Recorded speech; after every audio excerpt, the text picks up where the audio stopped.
Hello everyone.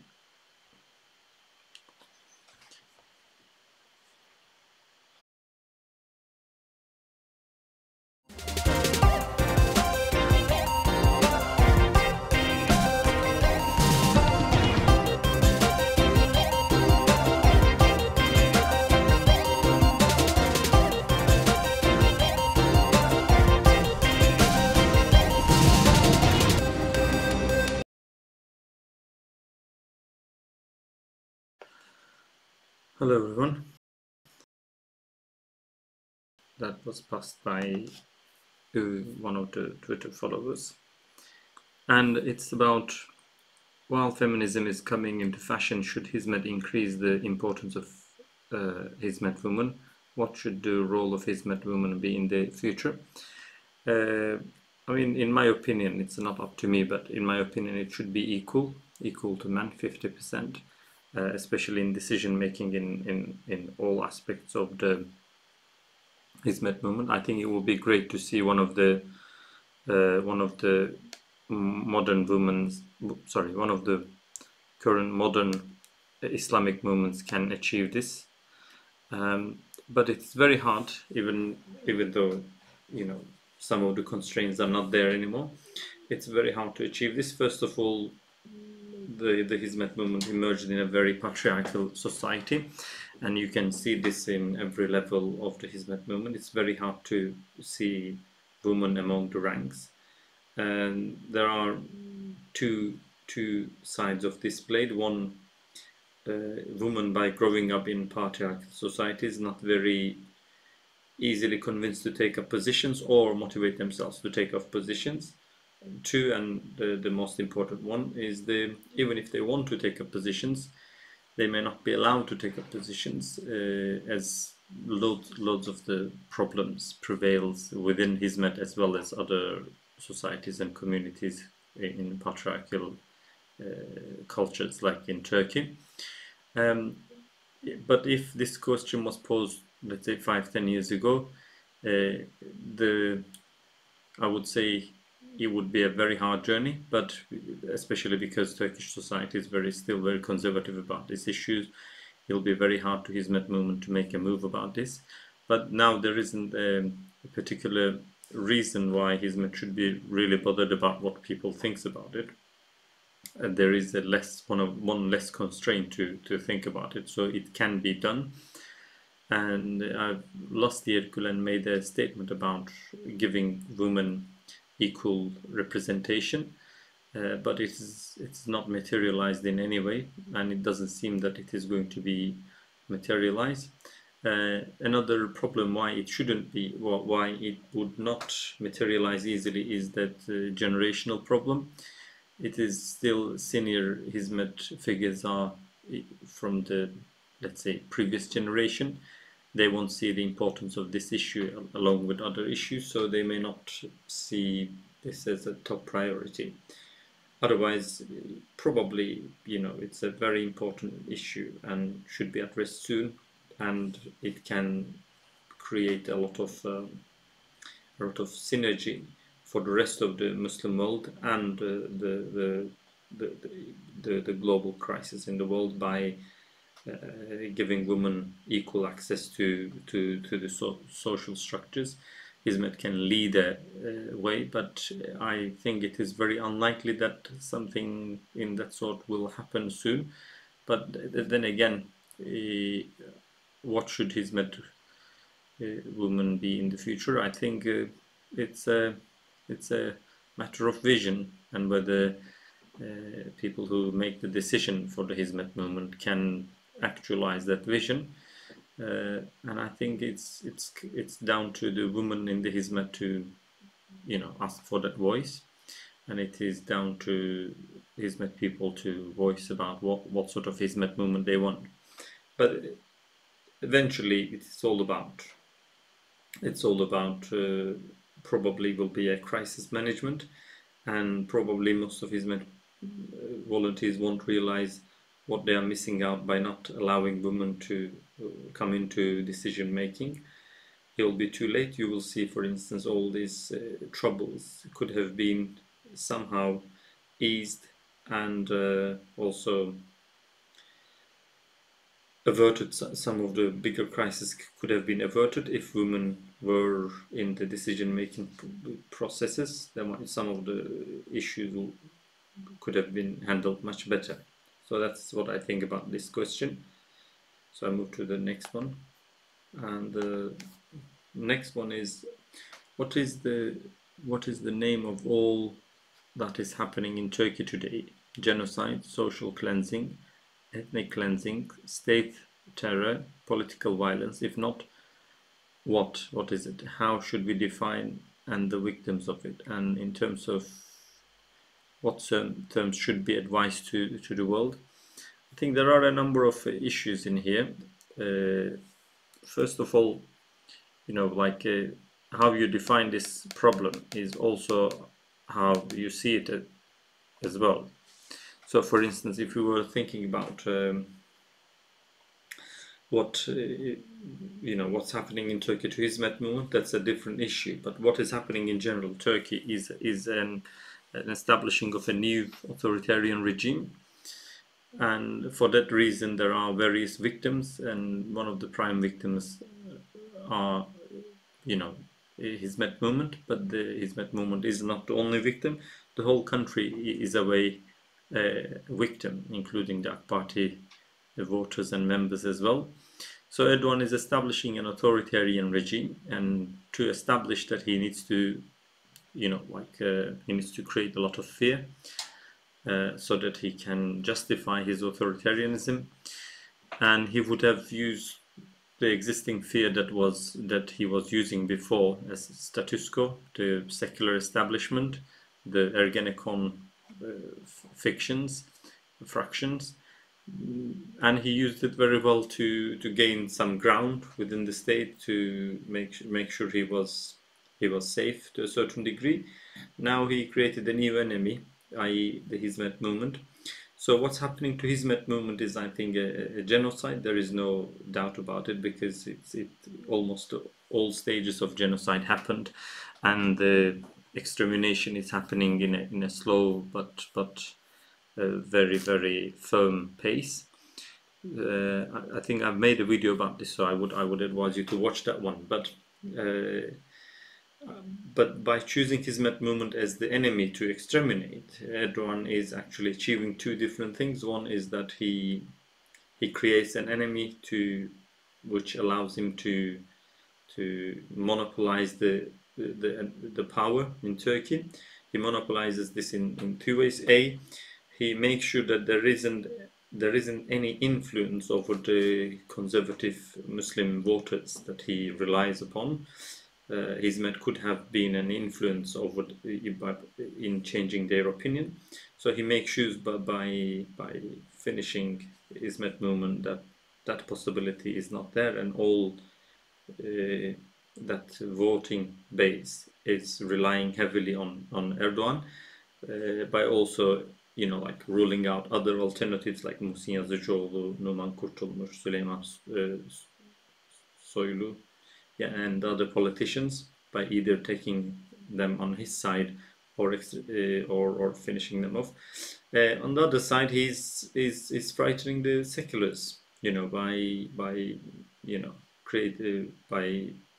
effectively applying a genocide to Hizmet Movement.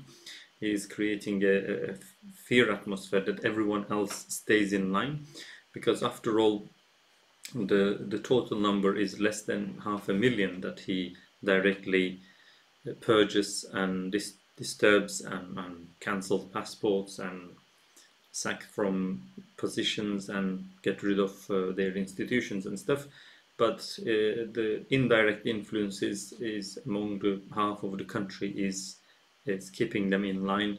No matter what he does, no one actually moves out of line, because they are afraid to do so, because they don't want to be punished like the Hizmet Movement has been punished. So I don't think it's not an ethnic cleansing or social cleansing, but it is a genocide on the basis of group or a political identity. And by punishing this group based on their political opinion or stance, which means they're critical of him, he actually creates a total monopoly over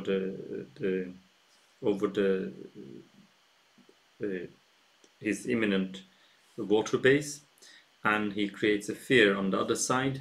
So he justifies an authoritarian regime establishment.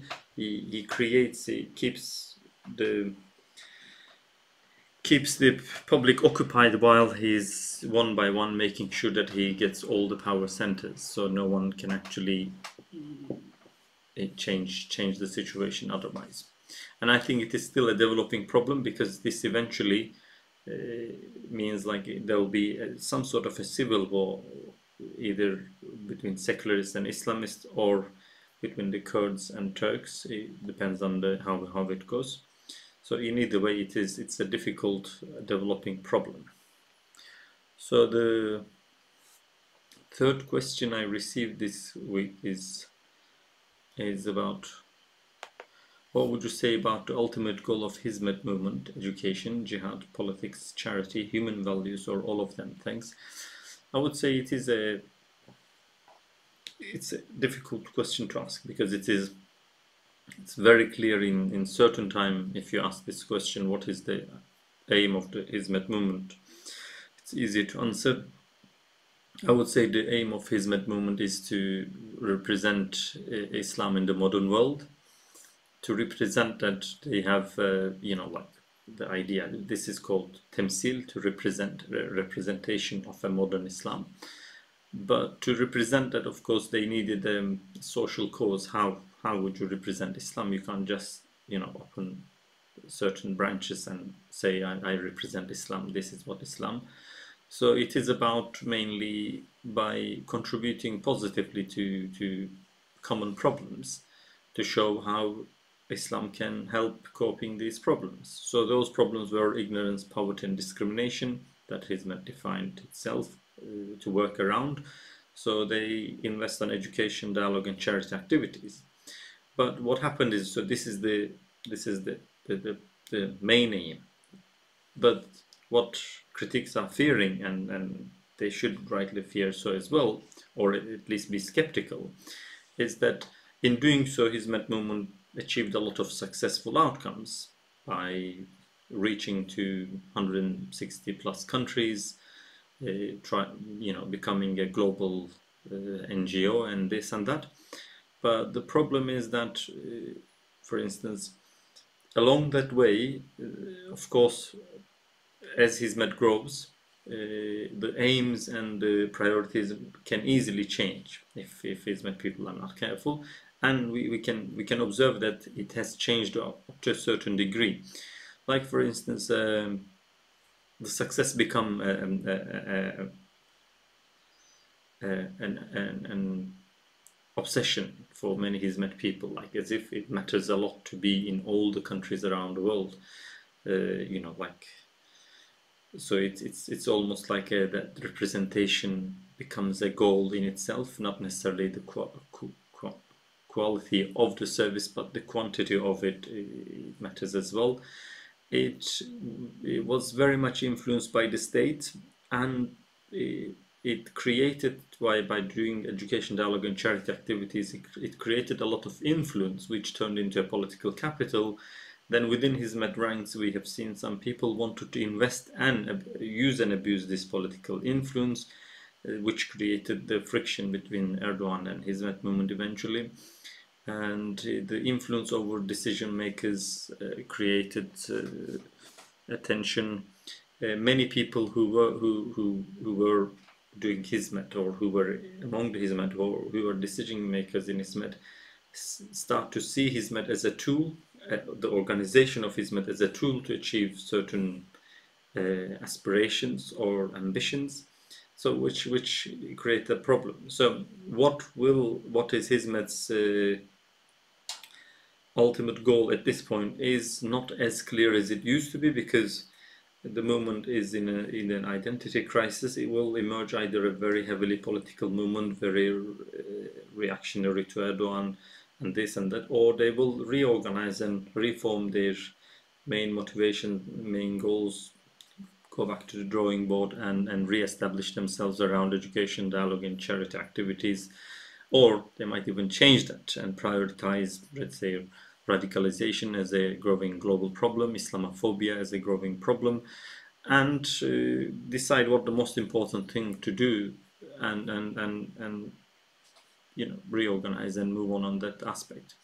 So in my opinion, Hizmet, it's hard to say the inclination is in either way, because in one way, all the reasons why Hizmet had to be very, very Turkey-centered, state-centered, transnational movement centered organization, or let me put it again, all the reasons that used to tie Hizmet to Turkey, hence Turkey-related problems and expectations, being a transnational Turkish movement, essentially having an influence over the state, being an important NGO in Turkey that almost at a point was assumed to be as kingmaker and whatever.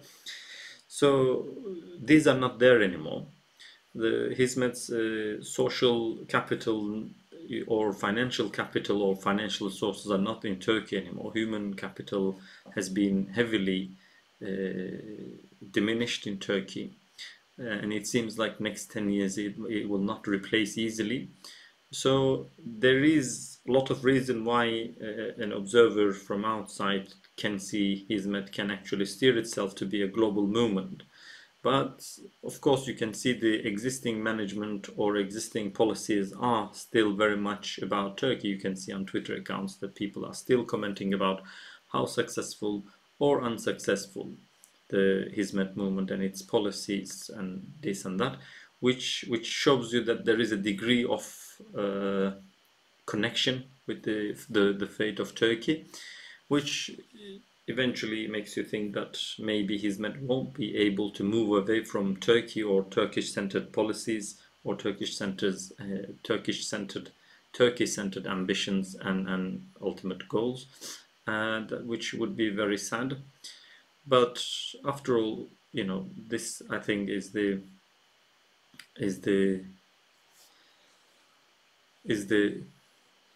up to Hizmet people and what they do with their own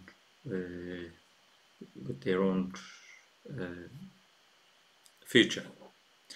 Thank you very much. These was the 3 questions that I have received. There is one more question on YouTube that says how Hizmet members should study on language. I think just like anyone else,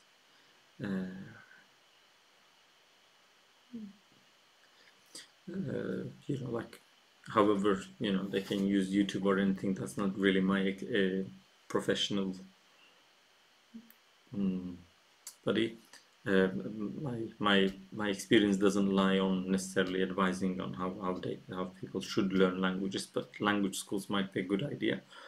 Atembike said, do you think that the work ethics of the movement needs to change and gets more professional in Europe? How this is possible?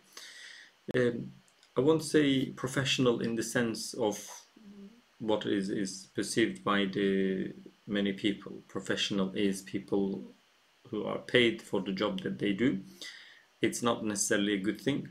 I think Hizmet movements should stay amateur and voluntary basis as much as possible, but act according to the cultural sensitivities of the countries that they are in, and also according to the needs and demands of the countries they are in.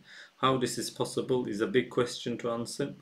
It requires a lot of integration, a lot of research, but it is possible and it should be achieved, and it will be a good example of maybe an Eastern culture meeting with a Western culture and creating some sort of a good outcome from that.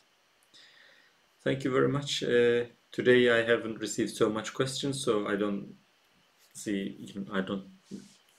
want to continue any further if there isn't any questions, and hope this was helpful, and we'll see you in not the next week, the other week, and I'll just share the final end credit, and you'll see the further links to follow these videos. Thank you very much for watching.